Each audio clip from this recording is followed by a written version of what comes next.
Мысалы, осы қиылысты қарасаңыздар, мотоцикл тұрған жерде басты жолдың бағыты көріп тұрсыздар, иә?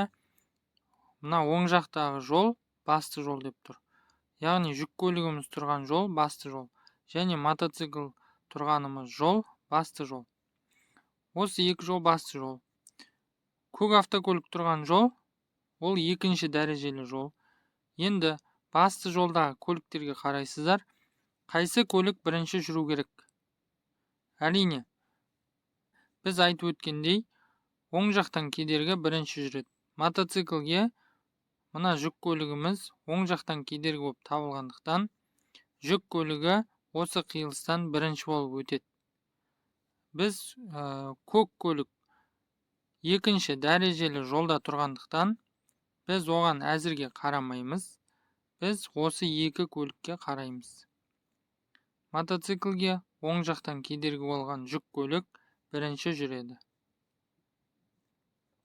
Одан кейін әрине мотоцикл, сосын барып көк.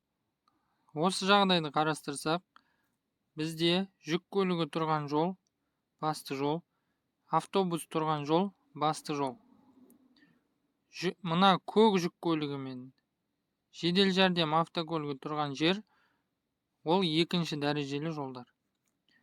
Мына екі көлікке әзірге қарамаймыз. Назарды мына екі көлікке саламыз. Жүк автокөлігі мен автобус басты жолда тұр. Автобусқа жүк автокөлігі оң жақтан кедергі. Сол себепті бірінші жүк автокөлігі жүреді. Одан кейін әрине автобус. Енді екінші дәрежелі жолдағы көліктер қалды. Олар да сол қағидамен жүреді.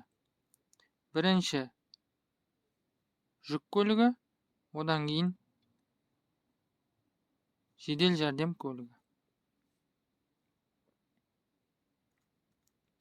Мына жағдайда жүк көлігі екінші дәрежелі жолда тұр. Қызыл автокөлік басты жолда тұр. Сондықтан қызыл автокөлігіміз бірінші жүреді.